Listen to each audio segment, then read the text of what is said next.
You, John Fitzgerald Kennedy, do solemnly swear. I, John Fitzgerald Kennedy, do solemnly swear. That you will faithfully execute the office of President of the United States. That I will faithfully execute the office of President of the United States. And will, to the best of your ability.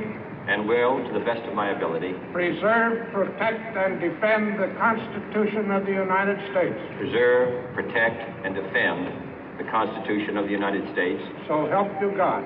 So help me God.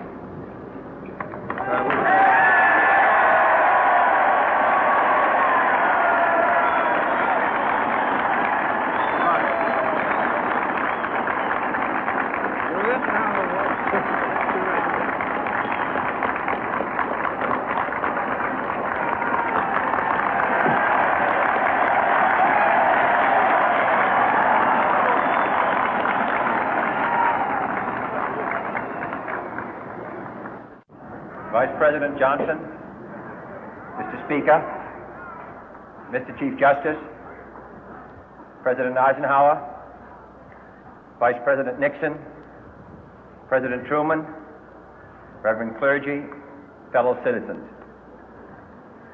We observe today not a victory of party, but a celebration of freedom, symbolizing an end as well as a beginning, signifying renewal as well as change. For I have sworn before you and Almighty God the same solemn oath our forebears prescribed nearly a century and 3/4 ago.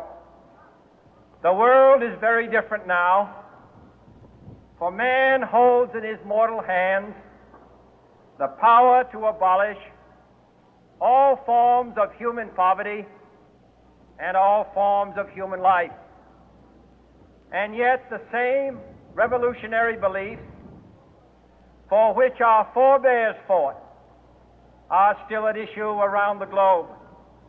The belief that the rights of man come not from the generosity of the state, but from the hand of God. We dare not forget today that we are the heirs of that first revolution.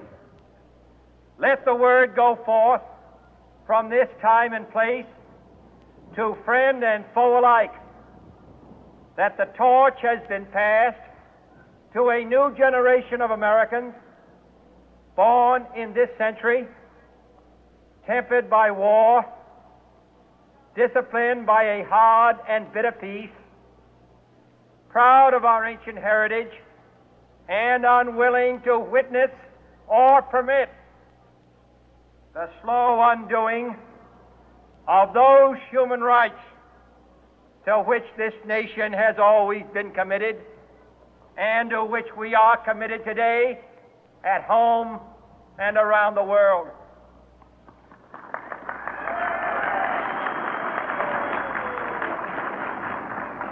Let every nation know, whether it wishes us well or ill, that we shall pay any price, bear any burden, meet any hardship, support any friend, oppose any foe to assure the survival and the success of liberty.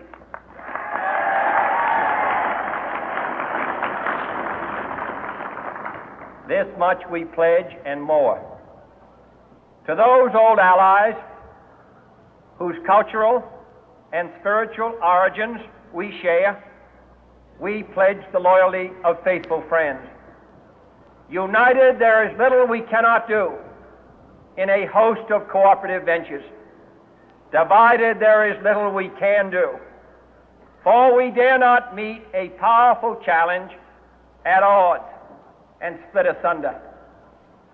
To those new states whom we welcome to the ranks of the free, we pledge our word that one form of colonial control shall not have passed away, merely to be replaced by a far more iron tyranny. We shall not always expect to find them supporting our view, but we shall always hope to find them strongly supporting their own freedom, and to remember that in the past, those who foolishly sought power by riding the back of the tiger ended up inside.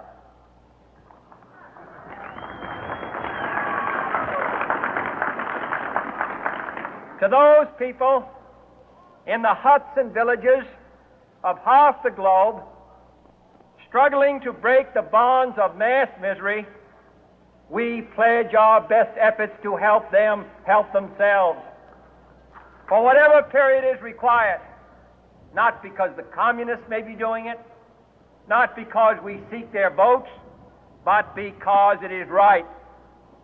If a free society cannot help the many who are poor, it cannot save the few who are rich.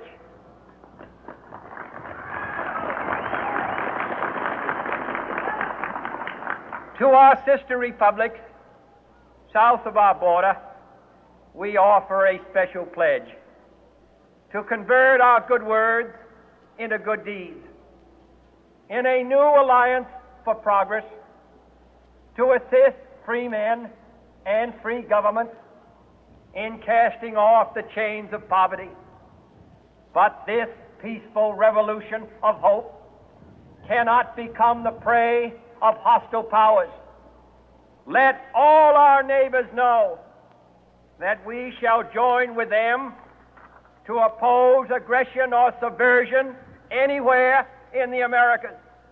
And let every other power know that this hemisphere intends to remain the master of its own house.